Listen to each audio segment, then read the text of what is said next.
So 17ರವರೆಗೆ ನಾವು ಈ ಎಲ್ಲ ಮೊದಲ ಹಂತದ ಪ್ರಕ್ರಿಯೆಯನ್ನು ಮುಗಿಸಿ ಯಾವುದು ನಮ್ಮ ಎನ್ಯುಮರೇಷನ್ ಫಾರ್ಮ್ಸನ್ನು ಸ್ವೀಕರಿಸ್ತಕ್ಕಂಥದ್ದು, ಆನಂತರ ಡಿಜಿಟೈಸ್ ಮಾಡ್ತಕ್ಕಂಥದ್ದು, ಈ ಎಲ್ಲ ಪ್ರಕ್ರಿಯೆಯನ್ನು ಮುಗಿಸಿ ಇವತ್ತು 24/8/2026 ನಾವು ಡ್ರಾಫ್ಟ್ ಮತದಾರರ ಪಟ್ಟಿಯನ್ನು ಪ್ರಚುರಪಡಿಸ್ತಾ ಇದ್ದೀವಿ.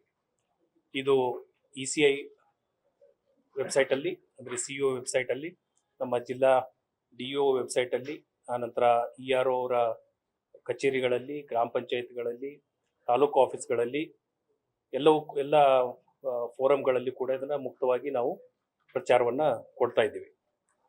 ಸೊ ಇದಾದ ನಂತರ ನಮಗೆ ಈ claims and objections period start ಆಗ್ತದೆ. ಅದಕ್ಕಿಂತ ಮುಂಚೆ ಈ SIR ಪ್ರಕ್ರಿಯೆಯಲ್ಲಿ ಆದಂತಹ ಪ್ರಗತಿ, ಆನಂತರ ಅದರದ್ದು ಔಟ್ಕಮ್ ಆಗಿ ನಮ್ಮ ಎಲೆಕ್ಟ್ರಲ್ ರೋಲ್ ಹೀಗೆ ಹೇಗೆ ಕಾಣ್ತಾ ಇದೆ ಅನ್ನುವಂಥದ್ದನ್ನ ಮಾಹಿತಿಯನ್ನು ನಮಗೆ ಕೊಡೋದಕ್ಕೆ ಇಚ್ಛೆ ಪಡ್ತಾ ಇದ್ದೀನಿ. 16/6/2026 ನಮ್ಮ ಪ್ರಸ್ತುತ ಇದ್ದಂತಹ ಮತದಾರರ ಪಟ್ಟಿ ಏನಿತ್ತು ಅದನ್ನು ಫ್ರೀಸ್ ಮಾಡಿಬಿಟ್ಟು SIR ಪ್ರಕ್ರಿಯೆನ ನಾವು ಪ್ರಾರಂಭ ಮಾಡಿದ್ವಿ. ಆ ದಿವಸದಂದು 16/6/26 ನಮ್ಮ ಜಿಲ್ಲೆಯಲ್ಲಿ 15,19,459 ಮತದಾರರ ಪಟ್ಟಿಯಲ್ಲಿ ಇದ್ದರು. ಈ 1.5 ತಿಂಗಳು ಏನು ನಮ್ಮ SIR ಪ್ರಕ್ರಿಯೆ ಆಯಿತು, ಅದರ ಔಟ್ಕಮ್ ಆಗಿ, ಅದರ ಪ್ರತಿಫಲವಾಗಿ ನಮಗೆ ಈಗ 13,30,905 ಮತದಾರರು ನಮ್ಮ ಡ್ರಾಫ್ಟ್ ಮತದಾರರ ಪಟ್ಟಿಯಲ್ಲಿ, ಕರಡು ಮತದಾರರ ಪಟ್ಟಿಯಲ್ಲಿ ಸ್ಥಾನವನ್ನು ಪಡೆದುಕೊಂಡಿದ್ದಾರೆ. ಅದೇ ರೀತಿ ಈಗ ನಾವು SIR ಅಲ್ಲಿ 2 ಪ್ರಕ್ರಿಯೆ ಇತ್ತು. ಒಂದು, ಮತದಾರರ ಪಟ್ಟಿಯನ್ನ ಪುನರ್ ಪರಿಷ್ಕರಣೆ ಮಾಡುವಂಥದ್ದು. ಎರಡನೇದು, ಈ ಪೋಲಿಂಗ್ ಸ್ಟೇಷನ್ಗಳನ್ನು ಕೂಡ ರ್ಯಾಷನಲೈಸ್ ಮಾಡುವಂಥ ಭಾಗ ಕೂಡ ಇತ್ತು. ಅದರ ಪ್ರತಿಯಾಗಿ ನಾವು ಮುಂಚೆ ಇದ್ದಂತಹ 1,793 ಮತದಾರರ ಕೇಂದ್ರಗಳೇನಿತ್ತು, ಪೋಲಿಂಗ್ ಸ್ಟೇಷನ್ಸ್, ಅವುಗಳನ್ನು ರಿವೈಸ್ ಮಾಡಿ ಈಗ ನಾವು 1,886 ಮತದಾರರ ಕೇಂದ್ರಗಳನ್ನು ನಾವು ಮಾಡಿದ್ದೀವಿ. ಯಾಕೆ ಅಂತ ಹೇಳಿದ್ರೆ, ಯಾವುದೇ ಒಂದು ಮತದಾನ ಕೇಂದ್ರದಲ್ಲಿ 1,200ಕ್ಕಿಂತ ಹೆಚ್ಚು ಮತದಾರರು ಇರಬಾರದು ಅನ್ನುವಂಥ ಒಂದು ಉದ್ದೇಶದಿಂದ, ಹಾಗೂ ಕಳೆದ ಚುನಾವಣೆಗಳ ಸಂದರ್ಭದಲ್ಲಿ ಅಥವಾ ಇನ್ನಿತರ ಸಂದರ್ಭಗಳಲ್ಲಿ ನಮಗೆ ಕೆಲವು ಅಂಶಗಳ ಗಮನಕ್ಕೆ ಬಂದಿರ್ತದೆ. ಕೆಲವು ಮತದಾರರ ಕೇಂದ್ರ ತುಂಬಾ ದೂರ ಆಗಿದೆ ಹಾಗೆ ಅಂತ ಹೇಳಿ ಆ ಎಲ್ಲ ವಿಷಯಗಳನ್ನು ನಾವು ಪರಿಗಣಿಸಿ ಅದನ್ನ ಮತದಾರರ ಕೇಂದ್ರಗಳನ್ನು ಕೂಡ ನಾವು ಪರಿಷ್ಕರಣೆ ಮಾಡಿದ್ದೀವಿ. ಸೊ ಸದ್ಯಕ್ಕೆ ಈಗ 1,886 ಒಟ್ಟು ಮತದಾನದ ಕೇಂದ್ರಗಳು ನಮ್ಮ ಜಿಲ್ಲೆಯಲ್ಲಿ ಇರ್ತಾ ಇದೆ. ಈ ಡ್ರಾಫ್ಟ್ ಮತದಾರರ ಪಟ್ಟಿಯಲ್ಲಿ ಸ್ಥಾನವನ್ನ ಪಡೆದುಕೊಳ್ಳದೆ ಇರತಕ್ಕಂತಹ ಮತದಾರರ ಸಂಖ್ಯೆ 1,88,554. ಅದು ನಮ್ಮ 16/6/26ಕ್ಕೆ ಕಂಪೇರ್ ಮಾಡಿದ್ರೆ 12% ಲೆಸ್ ಆಗುತ್ತೆ, 12.41% ಲೆಸ್ ಆಗುತ್ತೆ. ಇದು ಯಾಕೆ ಇವರು ಮತದಾರರ ಪಟ್ಟಿಯಲ್ಲಿ ಸ್ಥಾನ ಪಡೀಲಿಲ್ಲ ಅಂತ ಹೇಳಿದ್ರೆ, ಅದನ್ನ ಕ್ಯಾಟಗರೈಸೇಷನ್ ಕೂಡ ನಾವು ತಮ್ಮ ಮುಂದೆ ಇಟ್ಟಿದ್ದೀವಿ. ಅದರಲ್ಲಿ ಮರಣ ಹೊಂದಿದಂತ ಪ್ರಕರಣಗಳಿದೆ, ಆನಂತರ ಅಬ್ಸೆಂಟ್ ಇರ್ತಕ್ಕಂಥ ಪ್ರಕರಣ ಇದೆ, ದೆನ್ ಪರ್ಮನೆಂಟ್ಲಿ ಶಿಫ್ಟೆಡ್, ಬೇರೆ ಕಡೆ ಅವರು ಶಿಫ್ಟ್ ಆಗಿರ್ತಾರೆ, ಆನಂತರ ಇನ್ನೊಂದು ಕಡೆ ಆಲ್ರೆಡಿ ಎಲೆಕ್ಟ್ರಲ್ ರೋಲ್ ಅಲ್ಲಿ ಅವರು ನಮೂದಾಗಿರ್ತಾರೆ. ಸೊ ಈ ಎಲ್ಲ ಹಿನ್ನೆಲೆಯಲ್ಲಿ ನಾವು ಅವ್ರನ್ನ ಇಲ್ಲಿಂದ ಕೈ ಬಿಡಬೇಕಾಗತ್ತೆ. ಅವ್ರಿಗೆ ನಿರಂತರವಾಗಿ ನಾವು ಅವಕಾಶಗಳನ್ನ ಕೊಟ್ಟಿದ್ದೀವಿ. ಇನ್ ಕೇಸ್ ಅವರು ನಮ್ಮ ಕ್ಯಾಟಗರೈಸೇಷನ್ ಪ್ರಕಾರ ತಪ್ಪು ಕ್ಯಾಟಗರೈಸೇಷನ್ ಆಗಿದ್ರೆ ಅವರು ನಮ್ಮ ಗಮನಕ್ಕೆ ತಂದು ಅದನ್ನ ಸೇರಿಸ್ಕೊಳ್ಳೋದಕ್ಕೂ ಕೂಡ ಅವಕಾಶ ಇತ್ತು. ಆನಂತರ ಈ ವರದಿಯನ್ನ, ಈ ಮಾಹಿತಿಯನ್ನ ನಾವು ನಿರಂತರವಾಗಿ ಎಲ್ಲ ರಿಕಗ್ನೈಸ್ಡ್ ಪೊಲಿಟಿಕಲ್ ಪಾರ್ಟಿಗಳಿಗೂ ಕೂಡ ಕೊಡ್ತಾ ಇದ್ದೀವಿ. ಈಗ ಕೊನೆ ಹಂತದಲ್ಲಿ ಮಾತ್ರ ಅಲ್ಲ, ಪ್ರತಿಯೊಂದು ಹಂತದಲ್ಲಿ ಸುಮಾರು 4 ಬಾರಿ ಇಲ್ಲಿವರೆಗೆ ನಾವು ಈ ಮಾಹಿತಿಯನ್ನ ಕೊಟ್ಟಿದ್ದೀವಿ, ಈ ಪೂರ್ತಿ ಪಟ್ಟಿಯನ್ನೇ ಕೊಟ್ಟಿದ್ದೀವಿ. ಯಾರಾದರೂ ಇನ್ ಕೇಸ್ ತಪ್ಪು ಮ್ಯಾಪಿಂಗ್ ಆಗಿದ್ರೆ ಅಥವಾ ತಪ್ಪಾಗಿ ಮತದಾರರ ಪಟ್ಟಿಯಿಂದ ಹೊರಗಡೆ ಉಳಿದಿದ್ರೆ ಅದನ್ನ ಸೇರಿಸೋದಕ್ಕೆ ಸಹಕಾರ ಮಾಡಿ ಅಂತ ಹೇಳಿ ಅವ್ರಿಗೂ ಕೂಡ ನಾವು ಮನವಿಯನ್ನ ಮಾಡಿದ್ದು. ಬಟ್ ನಮ್ಮ ಕ್ಯಾಟಗರೈಸೇಷನ್ ಏನಿದೆ ಅದಕ್ಕೆ ವ್ಯತಿರಿಕ್ತವಾಗಿ ಆಗಿದೆ ಅಂತ ಹೇಳಿ ಯಾವ ಒಂದು ಪ್ರಕರಣ ಕೂಡ ಯಾರಿಂದನೂ ಕೂಡ ನಮ್ಮ ಗಮನಕ್ಕೆ ಬಂದಿಲ್ಲ. ಸೊ ಹಾಗಾಗಿ ಅದನ್ನ ನಾವು ಫೈನಲ್ ಮಾಡಿಕೊಂಡು ಈಗ ಕರಡು ಮತದಾರರ ಪಟ್ಟಿಯನ್ನು ನಾವು ಸಿದ್ಧಪಡಿಸಿದ್ವಿ. ಕರಡು ಮತದಾರರ ಪಟ್ಟಿಯಲ್ಲಿ 13,30,905 ಮತದಾರರು ಇರ್ತಾರೆ. ಈ ಮತದಾರರಲ್ಲಿ ಕೆಲವು ಮತದಾರರಿಗೆ ನಾವು ಮತ್ತೆ ನೋಟಿಸ್ ಅನ್ನ ಕೊಡ್ತೀವಿ. ಕರಡು ಮತದಾರರ ಪಟ್ಟಿಯಲ್ಲಿ ಅವ್ರ ಹೆಸರು ಇರುತ್ತದೆ, ಆದರೂ ಕೂಡ ನಾವು ಅವ್ರಿಗೆ ನೋಟಿಸ್ ಅನ್ನ ಕೊಡ್ತೀವಿ. ಆ ಸಂಖ್ಯೆ ಬಂದು 48,668.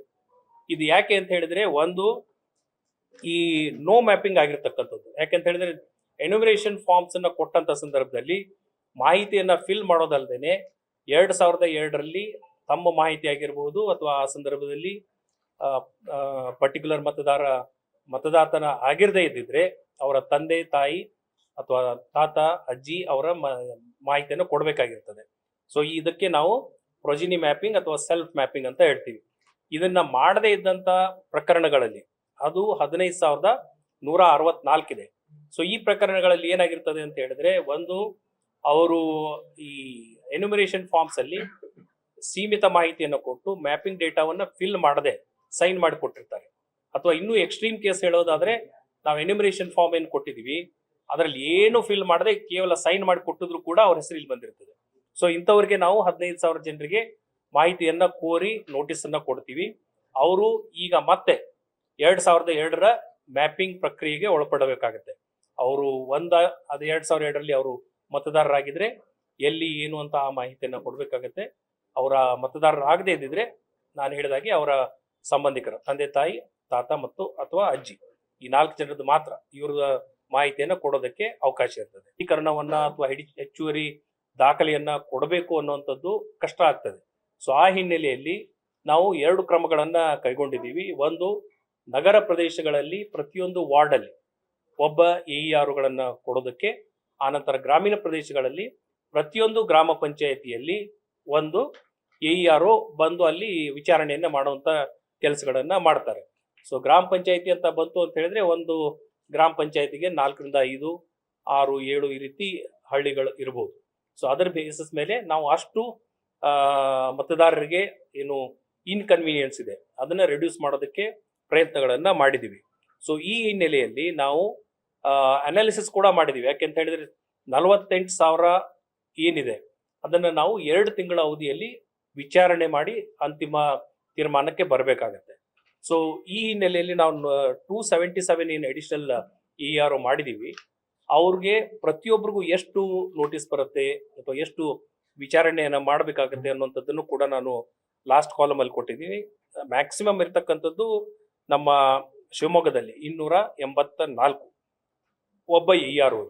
ಸೊ ಅಲ್ಲಿ ಏನಾಗ್ತದೆ ಅಂತ ಹೇಳಿದ್ರೆ, ಆ 45 ದಿವಸ ಅಂತಾನೆ ಅನ್ಕೊಳ್ಬಹುದು. ಯಾಕಂತ ಹೇಳಿದ್ರೆ 60 ದಿವಸ ಇದ್ರೂ ಕೂಡ ನಾನ್ ವರ್ಕಿಂಗ್ ಡೇ ಅಥವಾ ಅಧಿಕಾರಿ ಅಲಭ್ಯತೆ ಇದೆಲ್ಲ ಇದ್ರು ನಾವು 45 ದಿವಸ ಅಂತ ಅನ್ಕೊಂಡ್ರು ಕೂಡ 45 ದಿವಸದಲ್ಲಿ ಅವರು ಒಂದು 280 ಅಥವಾ ರೌಂಡ್ ಆಗಿ ಒಂದು ಅಂದಾಜಾಗಿ 300 ಅಂತ ಅನ್ಕೊಳ್ಳಿ, 300 ಪ್ರಕರಣಗಳನ್ನ ಮಾತ್ರ ಹಿಯರ್ ಮಾಡಬೇಕಾಗತ್ತೆ.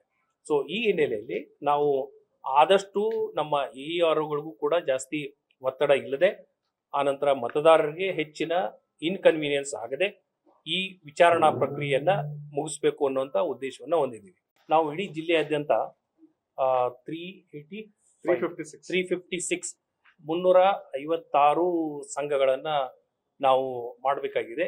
ಅದು ಯಾವ ರೀತಿ ಅಂತ ಹೇಳಿದ್ರೆ, ಪ್ರತಿಯೊಂದು ಗ್ರಾಮ ಪಂಚಾಯತಿಗೆ ಒಂದು, ನಗರ ಪ್ರದೇಶಗಳಲ್ಲಿ ಮಹಾನಗರ ಪಾಲಿಕೆ ಆಗಿದ್ರೆ 10,000 ಜನಸಂಖ್ಯೆಗೆ ಒಂದು, ಆನಂತರ CMC ಆಗಿದ್ರೆ 8,000 ಜನಸಂಖ್ಯೆಗೆ ಒಂದು, TMC ಆಗಿದ್ರೆ 6,000 ಜನಸಂಖ್ಯೆಗೆ ಒಂದು, ಆನಂತರ ಟೌನ್ ಪಂಚಾಯತ್ ಆಗಿದ್ರೆ 4,000 ಜನಸಂಖ್ಯೆಗೆ ಒಂದು. ಈ ರೀತಿ ನಾವು ಕ್ಯಾಲ್ಕುಲೇಟ್ ಮಾಡಿದಾಗ 356 ಸಂಘಗಳನ್ನು ನಾವು ಜಿಲ್ಲೆಯಾದ್ಯಂತ ಮಾಡಬೇಕಾಗತ್ತೆ. ಸೊ ಅದರ ಪ್ರಕಾರ ನಾವು ಎಷ್ಟು ಮೆಂಬರ್ಸ್ ಅನ್ನ ಮಾಡಬೇಕು ಅಂತ ಹೇಳಿ ನಮಗೆ ಟಾರ್ಗೆಟ್ ಅನ್ನು ಕೊಟ್ಟಿರ್ತಾರೆ. ಅದರ ಪ್ರಕಾರ ನಾವು ಪ್ರತಿಯೊಂದು ಸಂಘಕ್ಕೆ ಮಿನಿಮಮ್ 100 ಜನ ಸದಸ್ಯರು ಇರಬೇಕಾಗುತ್ತೆ. 100 ಜನ ಸದಸ್ಯರ ಪ್ರಕಾರ ನಾವು ಜಿಲ್ಲೆಯಾದ್ಯಂತ 35,600 ಸದಸ್ಯರನ್ನ ನೋಂದಣಿ ಮಾಡಬೇಕಾಗಿತ್ತು. ಇಲ್ಲಿಯವರೆಗೆ ನಾವು 28,137 ನೋಂದಣಿಯನ್ನ ಪೂರ್ಣಗೊಳಿಸಿದೀವಿ. ಆನಂತರ 8,165 ಇನ್ನೂ ಬಾಕಿ ಇದೆ. ಇಡೀ ರಾಜ್ಯದಲ್ಲಿ 6ನೇ ಸ್ಥಾನದಲ್ಲಿ ನಾವಿದೀವಿ. ಸೊ ಈ ಪ್ರಕ್ರಿಯೆನ ಇವತ್ತು ಸಾಯಂಕಾಲ ಶಿವಮೊಗ್ಗ ಸಿಟಿ ಹೊರತುಪಡಿಸಿ, ಶಿವಮೊಗ್ಗ ಸಿಟಿಗೆ ಸ್ವಲ್ಪ ಅಡಿಷನಲ್ ಟೈಮ್ ಬೇಕಾಗುತ್ತೆ, ಪ್ರಾಬ್ಲಿ 2ರಿಂದ 3 ದಿವಸ ಆಗ್ಬೋದು. ಅದನ್ನು ಹೊರತುಪಡಿಸಿ ಉಳಿದಂತ ಎಲ್ಲ ಪ್ರಕ್ರಿಯೆಗಳನ್ನ ಸಂಘ ಫಾರ್ಮೇಶನ್ ಪ್ರಕ್ರಿಯೆಗಳನ್ನ ನಾವು ಇವತ್ತು ಮುಗಿಸ್ತೀವಿ. ಮುಗಿದಾದ ನಂತರ ನಾವು ಅಧ್ಯಕ್ಷರನ್ನ ನೇಮಕಾತಿ ಮಾಡತಕ್ಕಂಥ ಅಧಿಕಾರ DC ಕೊಟ್ಟಿದ್ದಾರೆ. ಸೊ ಆ 100 ಜನರಲ್ಲಿ ಒಬ್ಬರನ್ನ ಅಧ್ಯಕ್ಷರನ್ನಾಗಿ ನೇಮಕ ಮಾಡ್ತೀವಿ. ಆನಂತರ ಸಂಘ ಹೊಸದಾಗಿ ಆಗಿರೋದ್ರಿಂದ ಅವ್ರಿಗೆ ಮಾರ್ಗದರ್ಶನವನ್ನು ನೀಡೋದಕ್ಕೆ ಮೆಂಟರ್ಸ್ ಅಂತ ಒಂದು ಕಾನ್ಸೆಪ್ಟ್ ಅನ್ನ ಇಟ್ಟಿದ್ದೀವಿ. ಸರ್ಕಾರಿ ನೌಕರ ಯಾರು ಒಬ್ಬ ಸರ್ಕಾರಿ ನೌಕರರನ್ನ ನಾವು ಅವ್ರಿಗೆ ಮಾರ್ಗದರ್ಶಕರನ್ನಾಗಿ ನೇಮಕ ಮಾಡ್ತೀವಿ. ಸೊ ಈ ಎಲ್ಲಾ ಪ್ರಕ್ರಿಯೆಗಳಲ್ಲಿ ಏನು ಎಕ್ಸ್ಪೆಂಡಿಚರ್ ಆಗ್ತದೆ ಅದನ್ನ ಅಧ್ಯಕ್ಷ ಮತ್ತು ಮೆಂಟರ್ ಇಬ್ಬರದು ಜಾಯಿಂಟ್ ಸಿಗ್ನೇಚರ್ ಅಲ್ಲಿ ಎಕ್ಸ್ಪೆಂಡಿಚರ್ಗಳನ್ನ ಮಾಡಬೇಕಾಗುತ್ತೆ. ಸೊ ತಮಗೆ ಲಾಸ್ಟ್ ಬಾರಿ ಕೂಡ ನಾನು ಹೇಳಿದಾಗೆ ಎಲ್ಲಾ ರೀತಿಯ ಚಟುವಟಿಕೆಗಳು ಆಗಿರ್ಬೋದು, ಕಲ್ಚರಲ್ ಆಗಿರ್ಬೋದು, ಸ್ಪೋರ್ಟ್ಸ್ ಆಗಿರ್ಬೋದು, ಆನಂತರ ಸಾಮಾಜಿಕ ವಿಷಯಗಳಾಗಿರ್ಬೋದು, ಪರಿಸರ ವಿಷಯದಾಗಿರ್ಬೋದು, ಆನಂತರ ನಮ್ಮ SBM related solid waste management ವಿಷಯಕ್ಕೆ ಆಗಿರ್ಬೋದು. ಸೊ ತುಂಬಾ ವೈಡ್ ಸ್ಕೋಪ್ ಅನ್ನು ಕೊಟ್ಟಿದ್ದಾರೆ. ಸೊ ಯುವಕರು ಏನು ಪಾಸಿಟಿವ್ ಆಗಿ ತಮ್ಮನ್ನು ತಾವು ತೊಡಗಿಸಿಕೊಳ್ಳೋದಕ್ಕೆ ಒಂದು ವೇದಿಕೆಯನ್ನ ಕಲ್ಪಿಸಿದ್ದಾರೆ. ಅದರ ಮೂಲಕ ಈಗ ರಿಜಿಸ್ಟ್ರೇಷನ್ ಆದ ಮೇಲೆ ಆ ಕಾರ್ಯಚಟುವಟಿಕೆಗಳನ್ನ ಮಾಡೋದಕ್ಕೆ ಕೂಡ ಅವಕಾಶಗಳನ್ನ ಮಾಡಿಕೊಡ್ತೀವಿ. ತರಬೇತಿ ಅಧ್ಯಕ್ಷರ ಆಯ್ಕೆಗೆ ಇಲ್ಲ, ಬಟ್ ಅಧ್ಯಕ್ಷ ಅಥವಾ ಉಪಾಧ್ಯಕ್ಷರಲ್ಲಿ ಯಾರು ಒಬ್ರು ಮಹಿಳೆ ಆಗಿರಬೇಕು ಕಂಪಲ್ಸರಿ. ಆನಂತರ ಪ್ರತಿಯೊಂದು ಸಂಘಕ್ಕೆ ಒಂದು ಕಾರ್ಯಕಾರಿ ಸಮಿತಿ ಇದೆ, ಎಕ್ಸಿಕ್ಯೂಟಿವ್ ಕಮಿಟಿ, ಅಲ್ಲಿ ಮೀಸಲಾತಿಯನ್ನು ಕೊಟ್ಟಿದ್ದಾರೆ. ಮಿನಿಮಮ್ ಅಂತ ಕೊಟ್ಟಿಲ್ಲ, ಬಟ್ ಕಾರ್ಯಕಾರಿ ಸಮಿತಿ ಇಲ್ಲ. ಆನಂತರ ಅಧ್ಯಕ್ಷ ಇನ್ ಕೇಸ್ ಪುರುಷ ಆದ್ರೆ ಉಪಾಧ್ಯಕ್ಷ ಕಂಪಲ್ಸರಿ ಮಹಿಳೆ.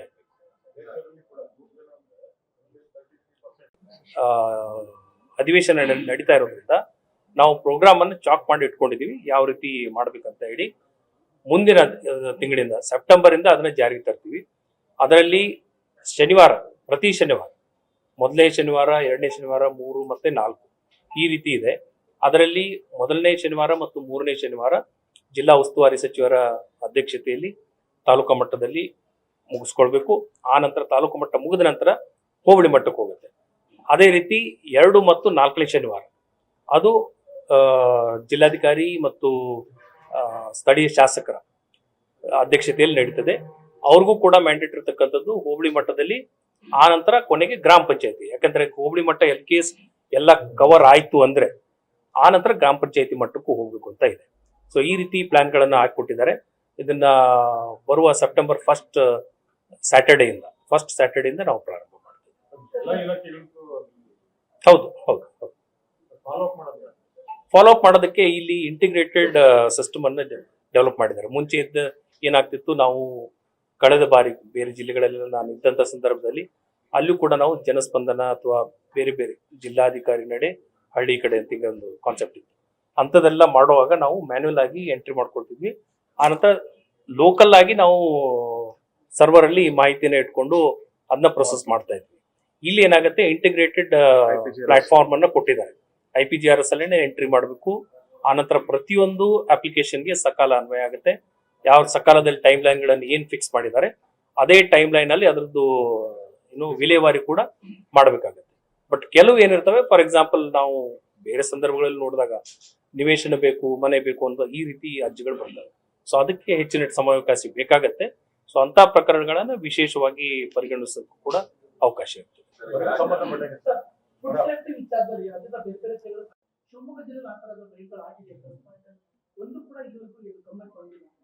ಎಸ್. ಸೊ ಈಗ ಫುಡ್ ಸೇಫ್ಟಿ ವಿಷಯಕ್ಕೆ ಸಂಬಂಧಿಸಿದಂಗೆ ನಮ್ಮಲ್ಲಿ ಅಸಿಸ್ಟೆಂಟ್ ಕಮಿಷನರ್ ಇರ್ತಾರೆ, ಅವರು ಇದಕ್ಕೆ ನಿಗದಿಪಡಿಸಿದ ಅಧಿಕಾರಿಯಾಗಿರ್ತಾರೆ. ಸೊ ನಾವು ಇಂಟರ್ನಲ್ ಡಿಸ್ಕಷನ್ ಮಾಡ್ಕೊಂಡಿದ್ವಿ. ಹೆಚ್ಚಿನ ಮಾಹಿತಿನ I don't want to share, ಯಾಕಂದ್ರೆ ಏನ್ ಮಾಡ್ತೀವಿ ಅಂತ ಹೇಳಿದ್ರೆ ಅದು ಪರಿಣಾಮಕಾರಿ ಆಗೋದಿಲ್ಲ ಅಂತ ಅಂದ್ಕೊಂಡಿದ್ದೀನಿ. ಬಟ್ ತಾವು ಕೇಳಿರೋದ್ರಿಂದ ಬರೋ ದಿನಗಳಲ್ಲಿ ನಾವು ಎಲ್ಲಾ ಹಂತದ ಏನು ಯೂನಿಟ್ಗಳಿದಾವೆ, ಅದು ಫುಡ್ ಪ್ರೊಸೆಸಿಂಗ್ ಇರ್ಬೋದು, ಫುಡ್ ಪ್ಯಾಕೇಜಿಂಗ್ ಇರ್ಬೋದು, ಆನಂತರ ಫುಡ್ ಡೆಲಿವರಿಂಗ್ ಆ್ಯಪ್ಸ್ಗಳಾಗಿರ್ಬೋದು, ಆನಂತರ ಹೋಟೆಲ್ಸ್ ಆ್ಯಂಡ್ ರೆಸ್ಟೋರೆಂಟ್ಸ್ ಅಲ್ಲಿಯೂ ಕೂಡ ವೆರಿಫಿಕೇಶನ್ ಪ್ಲಾನ್ಗಳನ್ನು ಮಾಡ್ಕೊಂಡಿದ್ವಿ. ಬರೋ ದಿನಗಳಲ್ಲಿ ಹೆಚ್ಚಿನ ಮಾಹಿತಿಯನ್ನು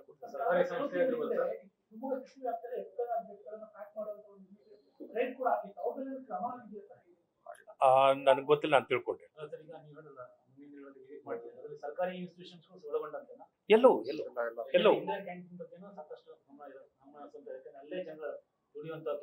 ಎಸ್ ಹೌದು ಪ್ರತಿಯೊಂದು ಫುಡ್ ಕೋರ್ಟ್ ಯಾವುದು? ಹಾ ಅಲ್ಲ, ತಾವು ಹೇಳಿದ್ರೆ ಈ ಫುಡ್ ಸೇಫ್ಟಿಯಲ್ಲಿ ಏನೇನು ನಮ್ಮ ಸ್ಟ್ಯಾಂಡರ್ಡ್ಸ್ ಇದೆ, ಅನಂತರ ಯಾವ್ಯಾವ ಪರಿಕರಗಳಿಗೆ ನಾವು ಫುಡ್ ಸೇಫ್ಟಿ ಆಕ್ಟ್ ಅನ್ನು ಅನ್ವಯ ಮಾಡ್ಬೋದು, ಎಲ್ಲ ಇದನ್ನ ಕೂಡ ನಾವು ಪರಿಶೀಲನೆ ಮಾಡ್ಲಿಕ್ಕೆ. ಇನ್ಫ್ಯಾಕ್ಟ್ ಅದನ್ನ I don't want to disclose, ತಾವು ಕೇಳಿದ್ರೆ ಅಂತ ನಾನು ಹೇಳಕ್ಕೆ ಬರದ್ದ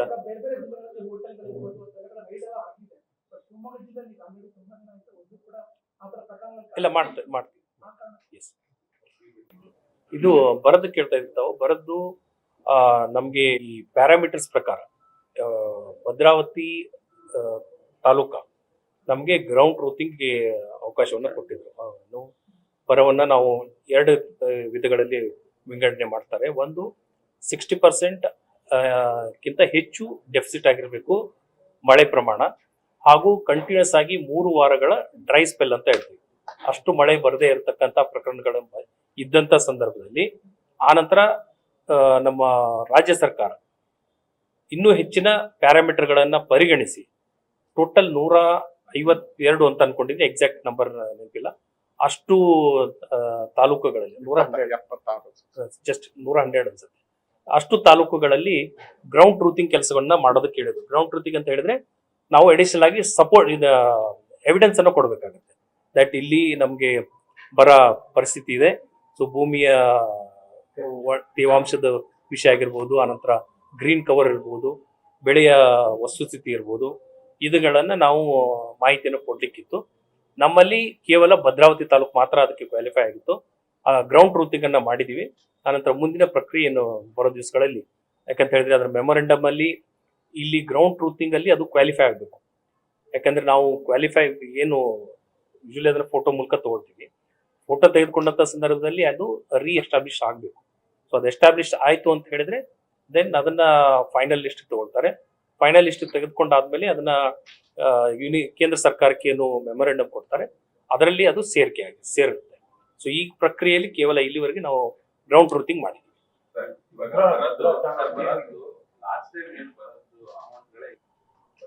ಅಲ್ಲ, ಮಾನ್ಯ ಸಚಿವರು ಹೇಳ್ತಾರೆ. ಯಾಕಂತ ಹೇಳಿದ್ರೆ ಮೀಟಿಂಗ್ ಅಲ್ಲಿ ನಾನು ಕೂಡ ಭಾಗವಹಿಸಿದ್ದೆ. ಕೆಲವು ರೈತರು ಈಗ ಬಿಡಬೇಕು ಅಂತ ಹೇಳ್ತಾ ಇದ್ರು, ಕೆಲವರು ಈಗ ಬೇಡ, ನಾವು ಬೇಸಿಗೆಗೆ ಕಾಪಾಡ್ಕೊಳ್ಬೇಕು ಅನ್ನೋಂಥ ಅಭಿಪ್ರಾಯವನ್ನು ಕೂಡ ವ್ಯಕ್ತಪಡಿಸಿದ್ರು. ಸೊ ಅಲ್ಲಿ ಎಲ್ಲ ಸಮಾಲೋಚನೆ ಆದ್ಮೇಲೆ ಜಿಲ್ಲಾ ಉಸ್ತುವಾರಿ ಸಚಿವರು ಅದನ್ನ ನೀರಾವರಿ ಸಚಿವರು ಅನಂತರ ಮುಖ್ಯಮಂತ್ರಿಗಳ ಸಮಾಲೋಚನೆ ನಂತರ ತೀರ್ಮಾನವನ್ನು ತೆಗೆದುಕೊಳ್ತೀನಿ ಅಂತ ಹೇಳಿದ್ರು.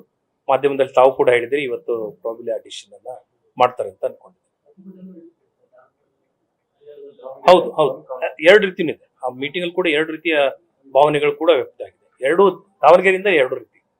ಕೆಲವರು ಈಗಲೇ ಬಿಡಬೇಕಂತ ಹೇಳ್ತಾರೆ, ಇನ್ ಕೆಲವರು ನಾವು ಸಮ್ಮರ್ಗೆ ಕಾಯ್ಕೊಳ್ಬೇಕು ಅಂತ ಹೇಳ್ತಾರೆ. ಆಲ್ರೆಡಿ ನಾನು ಅದಕ್ಕೆ ಅಡಿಷನಲ್ ಡಾಕ್ಯುಮೆಂಟ್ ಗಳನ್ನ ಇನ್ಫ್ಯಾಕ್ಟ್ ಐ ಥಿಂಕ್ ಅವ್ರು ವೇಟ್ ಕೂಡ ಮಾಡ್ತಿರ್ಬೋದು. ಒಂದು ರಿಜಿಸ್ಟ್ರೇಷನ್ ವ್ಯಾಲ್ಯೂ ಏನಿದೆ ಅದು ಎರಡು ಪ್ರಕ್ರಿಯೆಯನ್ನು ನೋಡ್ತೀವಿ ನಾವು. ನಾನು ಆಸ್ DC ಮಾತಾಡ್ತಾ ಇರೋದು, ಮ್ಯಾಮ್ಕೋಸ್ ಅಧ್ಯಕ್ಷ ಆಗಲ್ಲ. ಯಾವುದೇ ಒಂದು ಟ್ರಾನ್ಸಾಕ್ಷನ್ ಆಗ್ಬೇಕಾದ್ರೆ ನಾವು ಲ್ಯಾಂಡ್ ಅಕ್ವಿಷನ್ ಮಾಡುವಂತ ಸಂದರ್ಭದಲ್ಲಿ ಯಾವ ರೀತಿ ನಾವು ದರ ನಿಗದಿಪಡಿಸ್ಕೊಳ್ತೀವಿ ಅಂದ್ರೆ, ಒಂದು guidance value, sub register guidance value, ಅದು ಮಿನಿಮಮ್ ವ್ಯಾಲ್ಯೂ, ಅದಕ್ಕಿಂತ ಕೆಳಗಡೆ ನೀವು ರಿಜಿಸ್ಟ್ರೇಷನ್ ಮಾಡಕ್ ಆಗೋದಿಲ್ಲ. ಎರಡನೇದು ಸೇಲ್ ಟ್ರಾನ್ಸಾಕ್ಷನ್ಗಳು. ನಾವು ಲ್ಯಾಂಡ್ ಅಕ್ವಿಷನ್ ಮಾಡುವಂತ ಸಂದರ್ಭದಲ್ಲಿ ಈಗ ಕಳೆದ 3 ವರ್ಷದಲ್ಲಿ ಅದ್ರ ಸುತ್ತಮುತ್ತಲಿನ ಪ್ರದೇಶಗಳಲ್ಲಿ ಏನ್ ರಿಜಿಸ್ಟ್ರೇಷನ್ ವ್ಯಾಲ್ಯೂ ಇದೆಯೋ ಅದರ ಬೇಸಿಸ್ ಮೇಲೆ ನಾವು ದರವನ್ನು ನಿಗದಿಪಡಿಸ್ತೀವಿ. ಸೊ ಅದೇ ಹಿನ್ನೆಲೆಯಲ್ಲಿ ನಾನು ಅವ್ರಿಗೆ ಕೂಡ ಹೇಳಿರೋದು, ಕಳೆದ 3 ವರ್ಷದಲ್ಲಿ ಆ ಸುತ್ತಮುತ್ತಲಿನ ಪರಿಸರದಲ್ಲಿ ಎಷ್ಟು ಟ್ರಾನ್ಸಾಕ್ಷನ್ ಆಗಿದೆ. ನಾನು ಮ್ಯಾಮ್ಕೋಸ್ ಅವ್ರಿಗೆ ಕೇಳ್ತಾ ಇಲ್ಲ ಇದನ್ನ, I am asking sub registrar ಅವರು ನನಗೆ ಮಾಹಿತಿ ಕೊಡಿ ಇವತ್ತೇ ಅಂತ. ಇನ್ಫ್ಯಾಕ್ಟ್ ಬೆಳಿಗ್ಗೆನೆ ನಾನು ಫೋನ್ ಮಾಡಿದೆ. ಈ ಎಲ್ಲ ಪ್ರಕ್ರಿಯೆ ಮೋಸ್ಟ್ಲಿ ದೇ ಆರ್ ವೇಟಿಂಗ್ ಅಂತ ಅನ್ಸುತ್ತೆ. ಅದನ್ನು ನೋಡ್ಕೊಂಡು ದೆನ್ ನನ್ನ ವರ್ಷನ್ ನಾನು ಹೇಳ್ತೀನಿ.